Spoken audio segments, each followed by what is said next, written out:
putting pressure on Poppy. They're telling Vitality you have to ban it. So I think maybe Vitality is saying, let's leave both Kindred and Graves open. Because if you first pick the Kindred, we take the Graves and you trade them. But it requires that Shook is actually practiced on both the picks. I think he can play both. I would assume he can. It is his style. But I also think Vitality might just ban 3 junglers straight up. But then again, then you give the Poppy. Can't be worse than his Gragas, or the impact of his Gragas. I don't think necessarily he played it that poorly.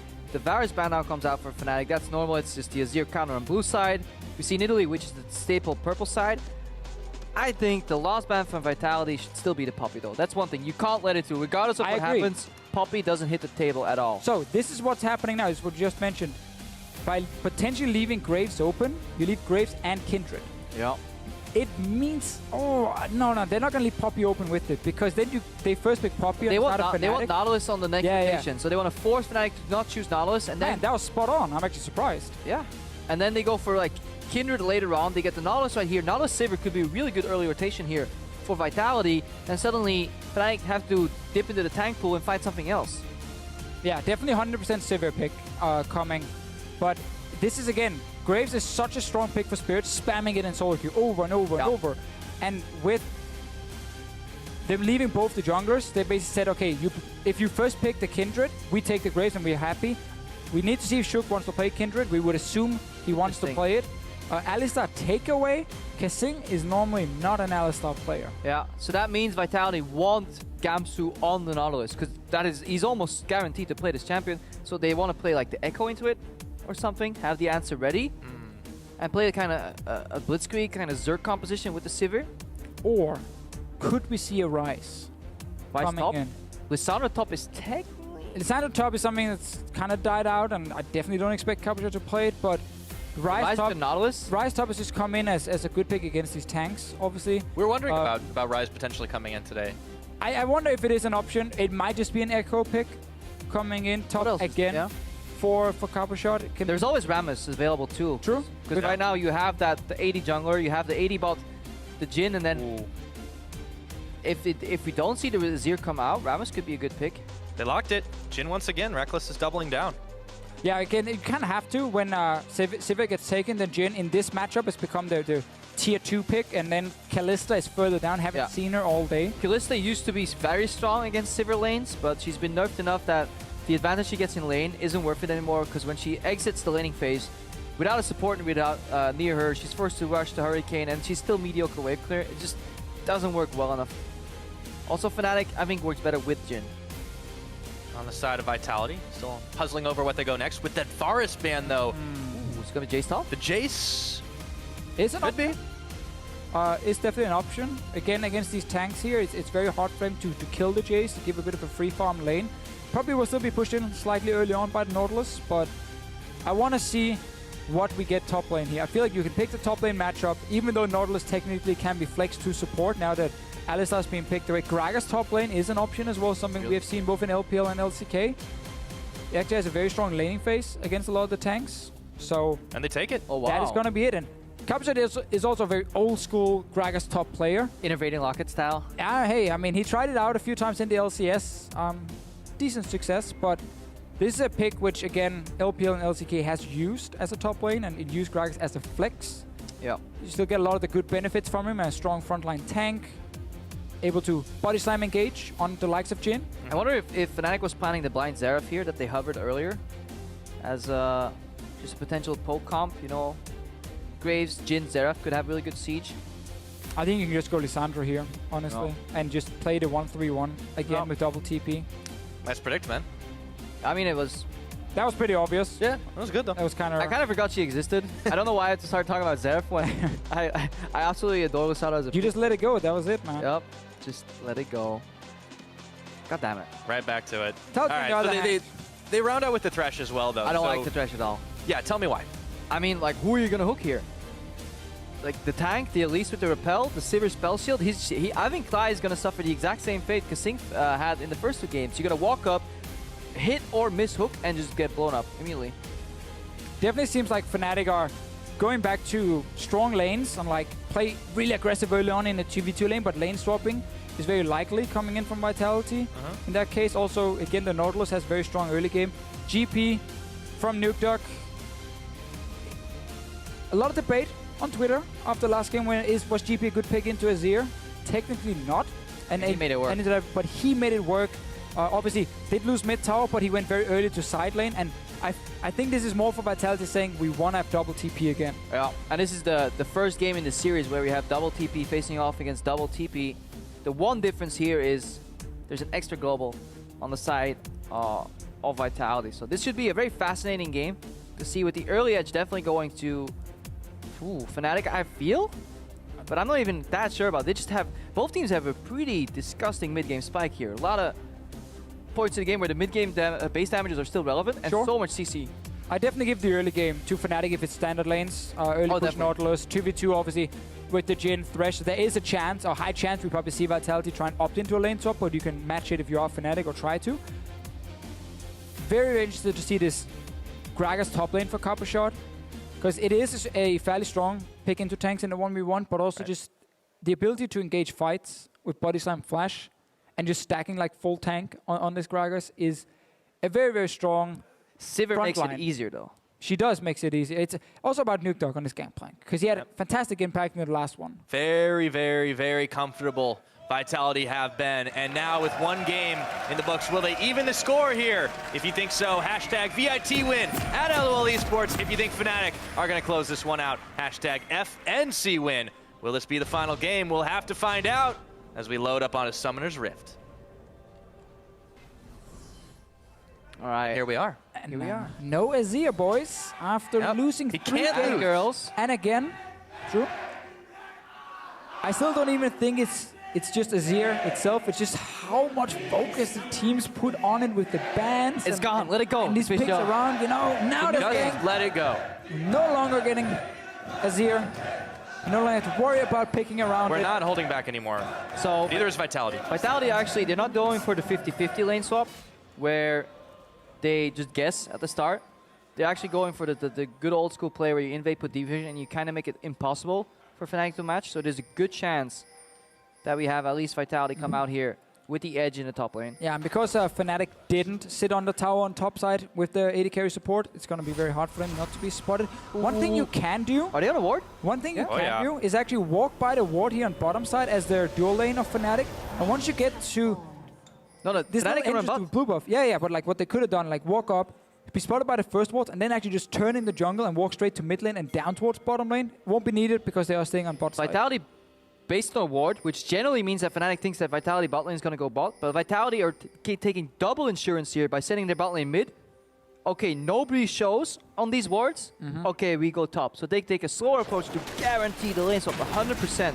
I like this actually. Yeah, I think it's a very good really move. smart. Very, very good move. You might lose a few seconds on the push, but because It's you're all gonna worth it. Yeah, exactly. No camp being done. Yanan would just run into lane, and Kasing is sitting mid again for an early gank. We've seen it 3 times or 2 times already. Yeah, because he doesn't need his summoners at all. He can even Exactly. flash here. Yeah, oh, speaking of flashing, he does just that, and Febin's going to have to whoa, follow. okay. Exhaust, but It's, whoa. it's still worth it because another Q, because he doesn't need the summoners at all in the next 4 or 5 minutes. It looks such a waste, but we're gonna swap around. I'm just gonna check what the cooldown was on that Q for Nuke Dog.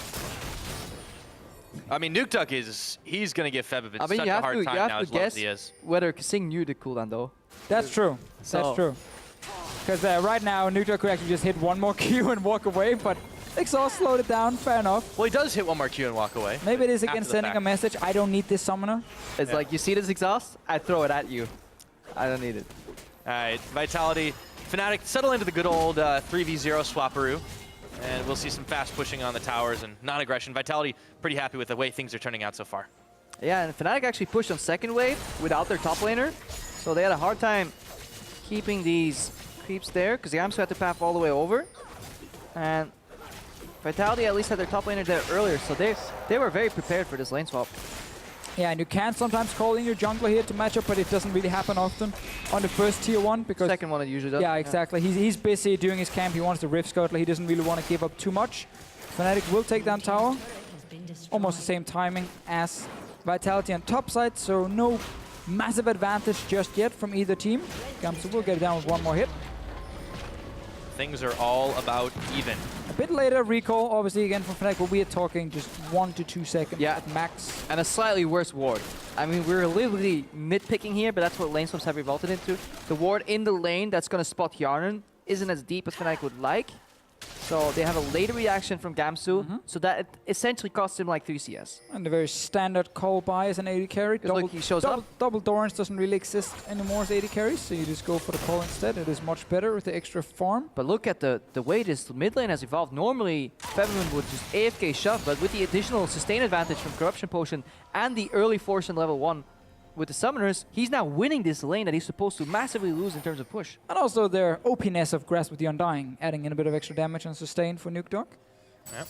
Obviously doing well with the poly every single time. But he's going to do that anyways, right? That's the whole reason that I just wanted to add in how strong it is. It is very strong. Feminine forced to teleport early, and it just gets him seamlessly through the early laning phase here with teleport advantage and 10 CS up. This is, honestly, that level 1 gank from Kasing, I really like the adaptation. Nuke Duck really sped up ahead because of this, and it's just such a comfortable choice for him. Vitality have been allowed to take these picks because the power picks took precedence for Fnatic, banning out that Corki yet again, you know, things like that. It's allowed Vitality to get these things that are comfortable. And right now, Fnatic are on the top side. Usually they push this down, take Herald. We have to remember, there will be, once they hit, if they mirror the play on the tier 2 push, that's exactly when Nuke Duck's going to hit level 6. Now this is going to be a bit delayed by Vitality, so what happened is basically Cabochard got a bit of extra farm on top side because again they were slightly ahead on the first base and he stayed around, had to cancel recall and then back out, so he's slightly delayed. Normally you would have your jungler then actually come down instantly, knowing that top lane is going to be a bit late, jungle joins in and takes or wastes some time, I guess, technically for the jungler himself to hitting tower, but Shook had also recall at the same time.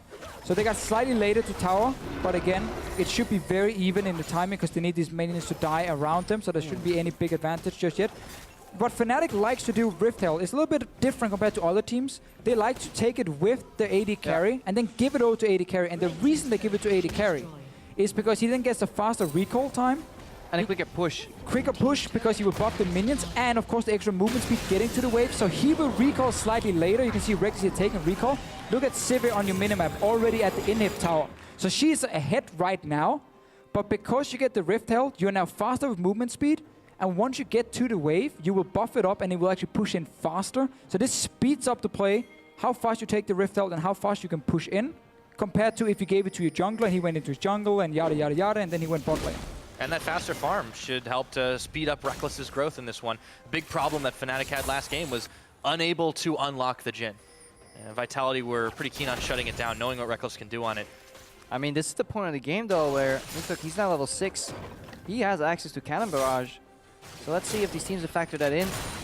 How big Fnatic's going to stack a wave, because that may actually tilt this mid-game of the lane swap, like 7 minutes in the game. It is a situation where Vitality is saying, guys, let's just give this farm over to Cabochard because Fnatic opted into pushing after they didn't bounce the wave. So Cabochard is going to catch this one. This is going to hurt for Gamsu. He has nowhere to farm. This is something top laners have gotten a habit of because they're so used to the lane swap playing out swap, swap, swap, swap around. Cabochard getting this farm is massive. I just want to highlight this ward being placed by Vitality on bottom side, though. You can see here behind Reckless, there are 2 wards now. That's a TP location for Cabochard. If Jhin keeps pushing, bubble. The ward is about to fade. It's about to fade. What about the one in the bottom bush? Oh. Still there. Mercy bubble. It's also about to fade. It could have happened. The setup was there. You know, you actually opt in to take 2v2 on bottom side, and you are behind an experience. Dreams are about to shatter. 1, 2, 3, and that ward's gonna be. Oh. Yeah, it's also with Fnatic pushing on mid tower. That means Vitality had to go mid and defend instead of make that play on bottom side. But you could actually have opted into ganking LTP. Oh, getting caught. He gets caught, and in comes Spirit instantly. And now Gamsu around the side. There are hooks for days, but Shook does manage to get one juke off. Still, with Fnatic members just chasing like crazy, Spirit can't help but pick this one up. He just needs to reload his shotgun, work the flash, and that's first blood. The hell is Shook doing right there? I mean, look at the minimap. You have to wonder. Your top laner is doing a free/slow push in the top lane. You get a massive wave hitting your bot lane tower that you want to annihilate with GPLT. Why is your jungler in the one area where Fnatic will have 4 people in the map? This is a massive positional mistake from Shook and a really good pickoff from Kai. It looked really good for Vitality before. With this insane advantage for Gragas on top. The potential play on bottom lane that never happened, and now just Sadly, have to take Gotta back stop everything living in I the said. past, man. I would have loved that play. Anyway, it was better to just get all the farm for Cabochard because he's obviously getting this far ahead. But yeah, Shook Right here. doesn't really have any business to do. You're never supposed to walk forward He's here. high, and he's still... Flash to the right, anything. Like, these are like 3 mistakes. 1, he's there. 2, he walks up after the camp. 3, he flashes towards the enemies that are there. He's just playing as if it's a stand Flash the hook, and like Flash walk the hook. away. Or flash to the right afterwards. Sure. Still. Major mistake here. Big And now flood there's no contest on Gamsu because there's no map pressure, and he can catch a lot of this farm, still be very far behind, but could have been put in a dumpster right there. Yeah, Shook is unable now to really play aggressive without Flash, obviously, and being pushed back. Yanin gets to shove out the lane, and I want to see him. Oh, he has no ward. I want to see Kasingdem place a fairly deep ward here in this lane. Maybe set up that play later because you know that Jin is gonna. How's he gonna do that though? Yes, he had his string. He just put the ward right there in the bush. It's only going to last for a very short time, though. But you know that Jin is going to push back out. So if you are ready for it, if you time the waves, you actually know he's going to overextend, and then you TP on him and kill him. But Let's take a look at the gold, He's though. taking his time though. Yeah, let's take a look at his time. Everything is settled down a little bit, so we get a chance to break this one down.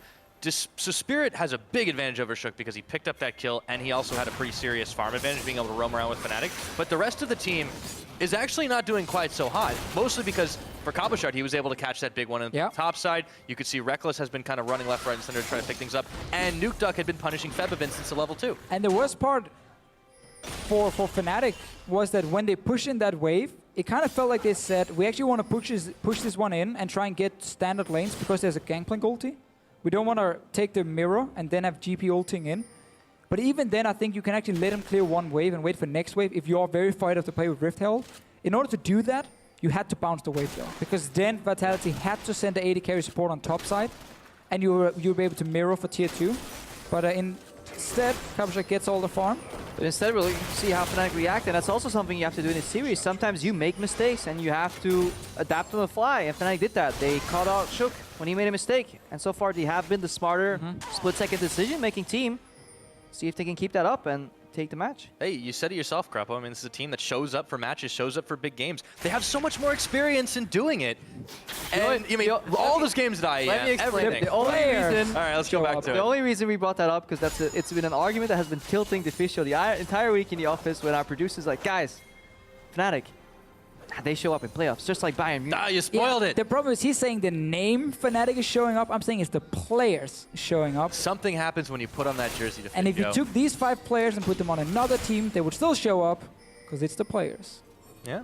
All the But coaches as they've well. had but like, experience together now. I mean, since they came together, this roster, the change with Klai stepping in, and then all throughout IEM, those crazy, ridiculous matches they had, and then even though they stumbled into the playoffs, they've looked better in this series than we have seen from them since IEM. Yep. we've seen Some horrible things. some good, we've seen some good adaptations. We've also seen Shook getting caught. Or is he maybe catching Spirit? Oh, the flay backwards now. Spirit's going to try to get the blowback, but he's got absolutely nowhere to go. Collapse. Scumbag Kasing steals it. I love it. Look at how exhausted he was right there, stuck in the corner. Could have had an ignite, but Sing with the brains, taking that exhaust. And he takes a kill. I like it. 1-1. Rewarded for his bold and smart summoner choice. And the second time he uses it. Oh. See, it's wasn't a waste. It's kind of like how you get very high wards per minute. You just start, when you sit in the fountain anyway, you just sit and spam wards in fountain. And then you walk back out anyway. Inflating your stats. And then it looks great. Oh, hold up. Well usage. Peppermint's canceled here, and now Cabochard's on the chase. I won't be able to catch him, though. Ran out of air very quickly. Moving down. All right, so we're about 13 minutes into this game. Vitality's still hanging with a slim lead.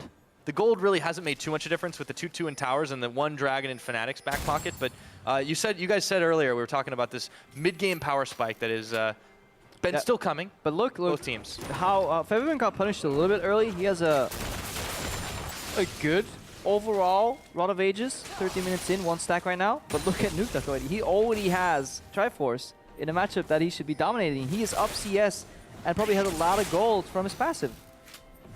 Yeah, worth noting that, if you're parlaying a lot, you're able to get even more out of that. So Nuke Duck is going to be a force to be reckoned with, or already is a force to be reckoned with. Some Korean advice coming from Pyro. Just Yeah. parley a lot and And get a lot of gold. That's yeah. true. That's Hey man, true. When in Gangplank doubt. is my freeload champ, by the way. Parlay. Still good. And, Lost, Nuke of course, a bit Nuke of Duck gold making me there, proud. but still, it is strong. Oh yeah. You gave him some tips? Yeah, I took him a bit. Hold on, Nuke Duck, come here for a sec. Just parley a lot. I mean, you're not wrong. No, I'm great at that kind of advice. See if Nuke Duck will stick to your advice later. I think we they need a should, parlay cam right now. Zoom in on every single one. So the Dragon's coming up in 18 seconds. Is this worth fighting for? In most situations, no. You almost never see team fights around them early on. It all depends on who has to push at that time. If Lissandra is able to push in the Gangplank, it gives control to Fnatic to move in and take Dragon, and then it's too risky for Vitality to like try and kind of blind walk in towards the river and contest it. Fnatic has defensive pings around it, but it's behind the Dragon, so it doesn't really deny anything other than a TP ward, obviously, for Vitality. With no teleport on Cabochard, though, Vitality will probably give up the Dragon. So again, we don't want to risk these 4v5 team fights. All right. And it's just not worth it And enough. there's so much more vision up in this top side because the Rift Herald has been prioritized by both these teams. Fnatic, you know, it's been kind of a fixation for them, but Vitality are the ones in the right position to take it. They've got Gangplank down on the bottom and 4 members here to gang up on it. And there's still a lot of teams around the world who don't really understand what the Rift Herald does. And like It's how got a you can big use it eyeball. and when to take it. In this case here for Vitality, it's almost the perfect time to take it because you had pushed in top and mid. You have no TP in the top laner, so you actually want to play around him. You don't want to play around bottom side now because Cabochard can't join. This was just the perfect time to go in, grab the Rift Herald, obviously saying we're not looking to contest Dragon at the moment. Give it over to, I believe it actually was Cabochard who took it. And then just give me a little bit more lane pressure for him. But he's not going to be able to kill the Nautilus. It's all about pushing now. Push, push, push. Yeah, Fnatic looking to control or shift the control over to the right side of the map. Kai, path out of base right, pink ward, deep ward. And now the blue contest, still looking to at least shut down Nuke Duck in his tracks or leave some deep vision behind him so when he does push, they have those flank opportunities. Obviously, you always want to engage in one of the teleport guys. And this is what we talked about, you know, we don't see fights around Dragon. Fnatic have control on bottom side because they have Lissandra and a teleport on top side available, so they will automatically win the bottom side. Therefore, they will also get the Dragon handed to them. I miss the old days of just picking mid-game teamfight comps. Love it. And you would just rush into Dragon every time, and you just have these Rumble ultis flying around. And the Dragon was worth 1,000 gold, so it would always be a 2,000 gold swing, because if the other team yeah, just got snowball out of control completely after one lost fight. But here's how you got to get your gold swing now with the Rift Herald buff. They start on this tower, but look at this. They're instantly answering back, and Shook's caught in a line. Klai with the box down now. Spirit instantly exhausted. Gamsu is bopped and pinballed all the way back into the team. And Yarden. No, it's Shook that takes him down, but a curtain call answering. Now Kasing going low. Everyone body blocking. It's Shook that lines up for this one, but they're not done yet. Fevivin goes in, instantly caught on the cocoon. Now they turn their attention for Cabochard. Do they have enough in the tank to take him out? Spirit, however, is on the wrong side of this fight. All of a sudden, it's Kasing that gets blown up. And Fevy with the kill credit for that. It's a 1-for-1, but he's caught in between the rest of them. And Yarden goes big. And now Vitality turns the fight again, melting through Reckless's health bar. There's a lot to talk about this fight. The visual, I saw you like make some very weird stares at the screen. What happened at the start? Oh, I was just very happy to see the reaction from Kasing when Gamsu tried to flash out. He actually ends up pulverizing him, knocking him back to his team and trying to force him out of the fight, and then the re-engages happen. Yeah, just a lot of good plays here. I think Fnatic made the one crucial mistake of overreaching. Look at how much CC abilities they use on to Shook. So they have one hook, two hook, miss Jin Snare, and guess what? He has Repel, so he resets. And then you have the beautiful reaction here from Vitality. They used Cannon Barrage to separate the fight, and all these CCs are on cooldown. Look where Gangplank is right now, and the sidestep that Cabochard is going to do is going to completely turn this fight. Yeah, and also just this cocoon from Shook stopping Fevivin at first, getting a bit of damage. Sidesteps, doesn't get snared. Now they can re-engage. Nuke Duck TP's in, and yes, there's one kill on Kasing, but that support going down has already kind of done his job. Nuke Duck surprises them with the flank, re-engaged further on onto Reckless as well. Body slams him just out of their lantern as well. Yep, and Fnatic, I think they thought they were fighting a 5v5 and winning. And when the Gangplank ulti was down, they forgot that Nuke Duck hadn't even entered the fight. So Vitality turned around that fight, 4v5, got a kill, could have opted out. Let's not forget, they could have easily just ended that fight. But then that sidestep on the Jin W from Cabochard was just so smooth. Turned around the fight, bought enough time for Nuke to come in the flank and completely surprise. It's not easy to sidestep skill shots with a hitbox like Gragas, that's for sure. Vitality to the victor, go the spoils, and they get themselves a tower and some kills. Spirit now sidestepping Cocoons himself. Also, the difference of Shook on Elise versus Gragas. Oh, yes. I mean, that Cocoon was pixel perfect on Fevin's Ice Claw coming in there. I just think it's even more about Shook not being the main engage. Because we talked about this early in the series. Shook is extremely good at playing the early game, playing skirmish. But he's never been much of a team fighter. So when you put him on a Gragas and say, you're now our main engage because you want to time your body slam flash without TP coming in from our top laner, that's how we start fights. They tend to struggle. The same we can say honestly for Fnatic from time to time with Spirit on Gragas. He's much better playing carry junglers. But this is why we're seeing Vitality take the comfort levels. Fevivin looking for Cabochard, gets the Ring of Frost out, and it's just a 1v1. Or is it because Spirit has come right on in? Explosive cast, can Cabo get away from this one? He bops back forward and looks to try and take Fevivin down with him, but not yet. No, it's Fevi that takes him out. I think the Cannon Minion just blocked the body slam here for Cabochard, so he wasn't able to just get a bit of extra damage in onto Fevivin. Meanwhile, there wasn't actually much to do on the map for Vitality. They couldn't really just rush down. There was no Baron yet. No Baron was alive. Also would have been a 20-minute Baron, would have been extremely early. They could have baited. The whole premise of this play is that it only works right now for Fnatic because you saw how much time it took to take down Cabochard, how tanky he was. If Fnatic do that again later on, Vitality will just sweep the vision around Baron and bait. They don't even have to start it. Fnatic will be forced to face check. Yeah. But let's go back to before that all happened. I was talking about the relative comfort level. When you put Shook on a champion like Elise, that he can get his team a little bit ahead early. We know the Vitality, when they get a little bit of a lead, they can start rolling it forward. It's obviously been a fairly even game, but importantly, they've not let Fnatic get a foothold. And we know when Vitality is playing 1-3-1 with double teleport, they are a much better team than when they try to execute these 3-1-1 combos. You know, again, the AD carries in side lanes, and Azir just sitting and farming mid. And this is something, they didn't get any tower or Baron, but what they traded for that play on Cabochard was vision. They put down 4 really solid pink wards. The inverse kind of has happened now, though, of the ward outside of the pit. There's a blue trinket on Baron. I don't know if they actually see it, but they need to get, see it now. They should be able to see it. They do. They need to get a green ward in so they can deny any blue trinkets in the back of the pit. But now they have complete control over the pink wards. They actually did a good job defending them, and they could actually push in Fnatic right now and rotate for a Baron bait. Could indeed. The Dragon's going to be up, and that's a mighty There's another one enticing thing. So that's another blue trinket wasted. If Vitality spot this in time, then they can just keep putting those blue trinkets on cooldown, and then Fnatic will struggle with the face check. Fnatic will still have, again, a very strong team fight. It's both teams. We're in a meta where almost every single comp you draft will have a very strong team fight among these teams here.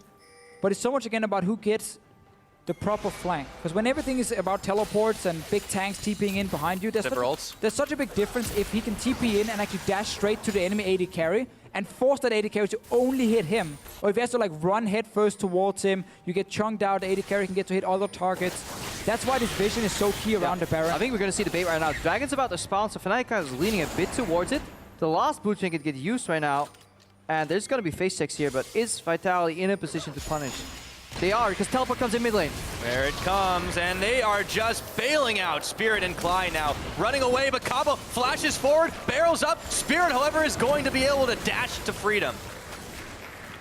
Tried to force the engage here from Cabochard, not realizing that his team couldn't really follow, and the ulti for him missed, didn't manage to knock anyone back, actually completely missed on, I think he was trying Spirit. to... He was trying to get Spirit for sure and knock him back as well. Maybe predict a dash or a flash on Spirit, hoping he would go into the barrel there. He also did the classic E-flash, auto attack, ulti, instead of, you know... Our favorite combo from Gragas players. You just gotta get that extra little bit of damage, and therefore people can now flash away from your... If you want a good example of how horrible that combo is, watch EDG versus RNG, I think, from like this week or 2 weeks ago, where one E-flash at the end of the game with an auto attack actually throws the entire fight.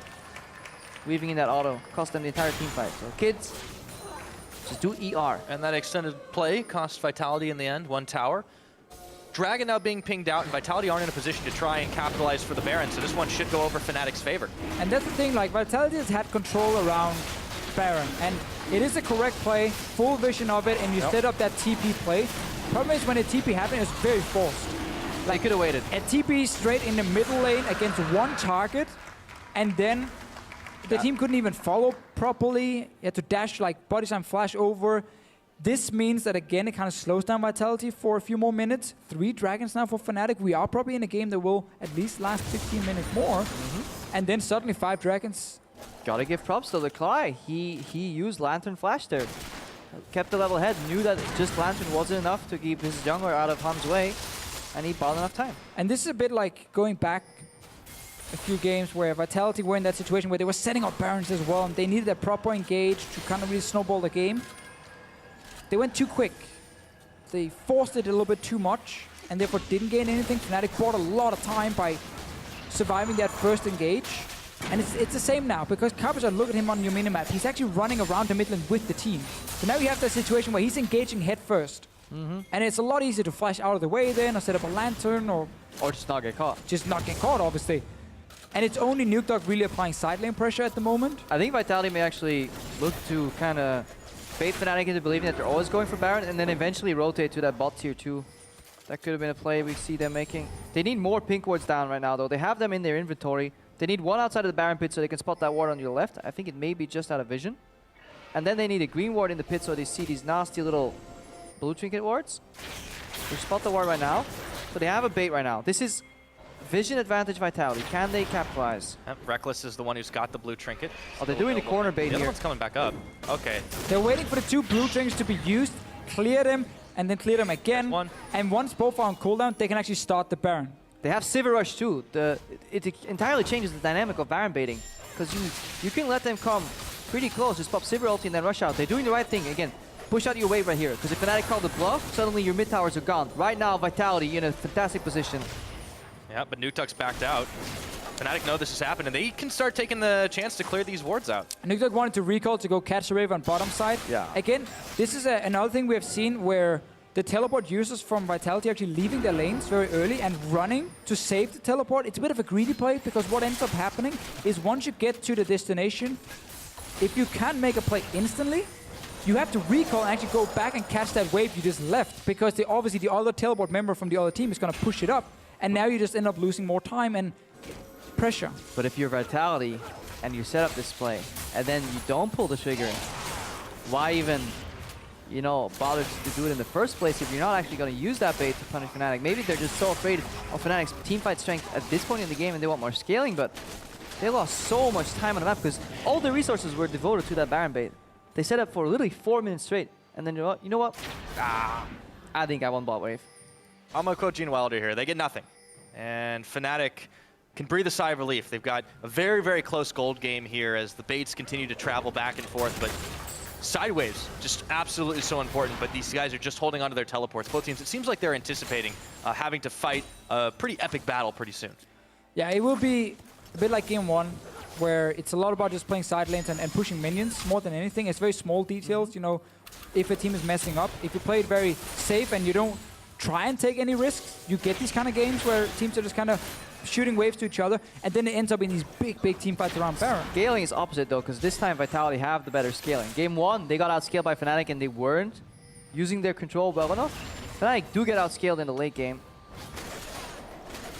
It is worth noting how close of a game this is, especially when you consider the first two going so heavily in Fnatic's favor and Vitality just kind of overwhelming and taking that lead over Fnatic in game number 3. Vitality, Kasing trying to go in for another one, but Reckless quickly answering flash for flash. I think that was a minion, like we call it a minion taxi, Q flash from Kasing, which is actually a pretty bold move to do. He used W to a minion, then Q flash. Let's talk about that later though. Febby going in. Oh, he is, and he puts the tomb down on himself. They turn for Yarnan. Gamsu hooks him in, and Febivin instantly just takes him out. Curtain call now for Vitality as they are on the run. Not getting away from this one. Nukeduck sends the barrels flying, but it's Kasing and Nukeduck that are way too low to fight this one, and it's a one-man advantage for Fnatic. So at first it's Vitality trying to force the play of Kasing. Getting flash for flash, definitely worth it against the Jhin, but then there's another fight happening before this where they're trying to engage. Ulti was used by Cabochard, and then Fnatic TP though. Not over yet. Again. Straight for Spirit. Oh, he's gotten bopped up twice, and Barrett even assists on that one as Cabochard getting the kill. Gamsu now trying to connect back up with his team, but Cabo's not keen to let that one happen. Cly so low, they bop him. That's a double kill for Cabo, and now Vitality have answered right back.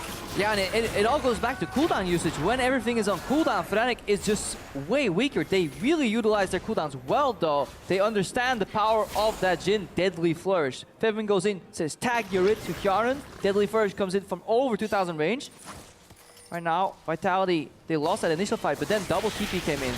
And that was honestly beautiful. Baron before was very greedy with only one member dying.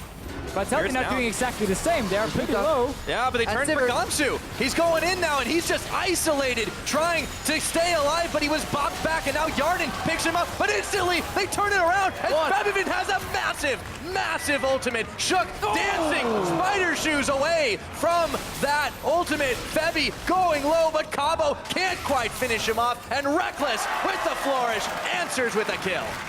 And guess what? Fnatic had their spells back off cooldown, and they win a massive fight. But can we stop this rushing Baron over and over when everyone is low? Fnatic... Or wait, look, they're doing it now because they just killed 2 other guys, and Shook is back in base, and Sing is back in base, so this is a lot safer all of a sudden. But the teams are trying really to force fights around Baron here. Whenever they get a kill, they rush into the Baron to try and force another fight, basically, with a numbers advantage. And it's too early for Vitality to go for these chase plays. If they had like 3 QSSs available, maybe they can opt in for a Shook. Shook, he's popped up. Look at how Fnatic are stopping DPS on Baron. Just saying, as long as Shook is there, don't hit the Baron. Wait for him to use Repel or kill him. Then we can finish off the Baron. So good clean call in the end by Fnatic. But man, this was just fight after fight. Like, this is after they engaged mid. So it's everything onto Clyde. That fails. And now Febiven goes in. Beautiful engage from Febiven.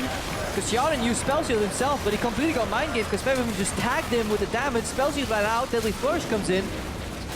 Advantage Fnatic, but here, double barrel. Nuketo's gonna base. Maybe if we get to the other part of this replay here, watch down below on your screen, double TP on the same ward, and then they keep the body slam on the lantern and your spear just gets bumped. And we have another fight going on the bottom side, potentially a fight setting around this dragon here. Replay. Yeah, forget the replay. We're in live, and Febiven trying to go in again, but it's Reckless who gets the kill. Now Febby will fall, and the Gangplank picks one up, but everybody is just going down. Kamoshard trying to throw his weight around into this brush, and he finds Gamsu, but they've got another answer, and it's curtains for him. He's taken out. Spirit with the kill. 4 kills for 1. Fnatic on the dragon fight get everything. Fnatic just, when they can corner Vitality and really get a good tomb buff from Febiven, they annihilate Vitality overall. What a fantastic fight again.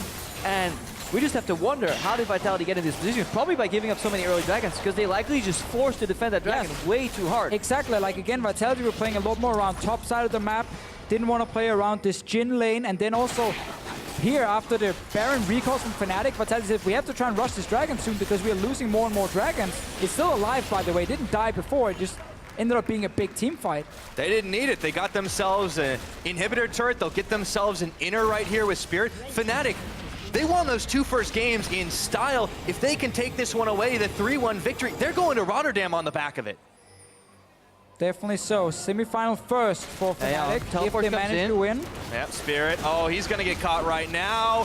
Vitality looking for some revenge. As tanky as that Graves can be, it is not enough. And you could see that gold graph a little moment ago going real wonky for Vitality. But this is actually big. Yeah.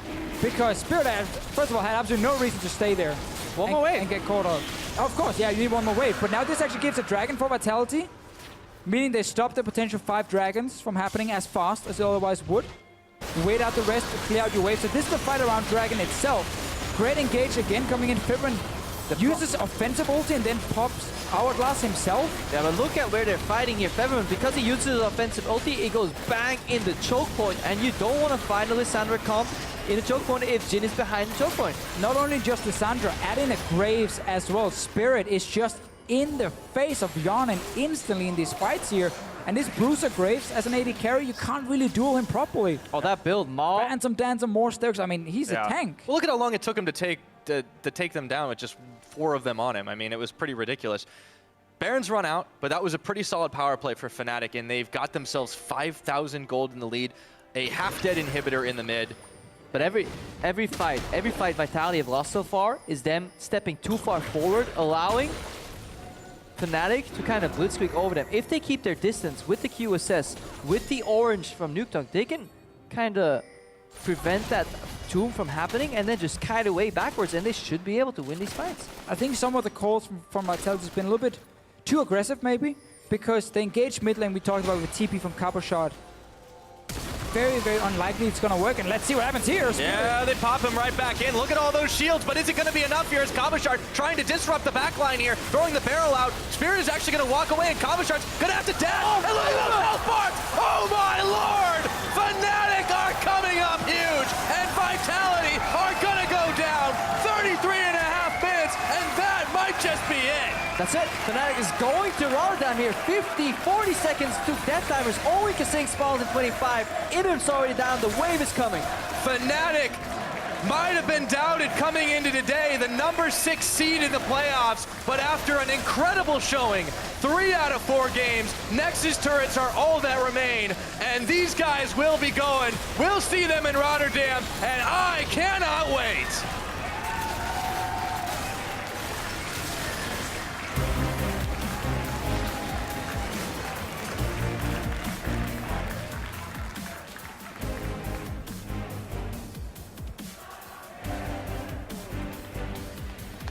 After a game like that, you just gotta hug it out. Let's go. Taylor staying back. For now. Give him a moment. He can be very proud of his players.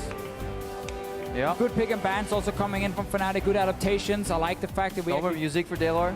didn't even get to see Azir in the end. He was listening to Beats by Dr. Daylor. You just had to squeeze it in the end. I was waiting. All the lyrics are just no hook, no food on repeat. But yeah, But Fnatic, well, they really understood the game here overall. Their team fights were so crisp. But I still feel a lot of what they did well was punishing mistakes that shouldn't happen from Vitality. I mean, that last engage, you're engaging, we're just talking about how strong Spirit is and how much time he can buy. And this was the 3rd time Vitality forced themselves into a choke point, where guess who? Fevin steps in with a massive combo overall. Team communication was such a big thing for me in this series here. It looked like with Fnatic, they were always ready to punish the small mistakes from Vitality. And like, look at these last few team fights we have here. It's very forced engages coming in from Vitality, TPing in straight in mid lane, rushing in to start the Baron, pop Sib ult, and then chase one more kill over and over and over.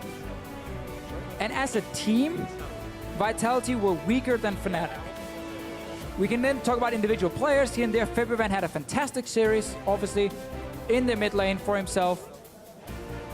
And for me, probably the MVP.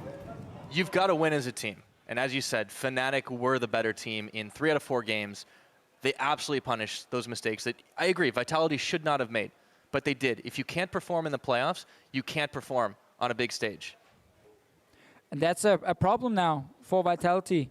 Obviously, again,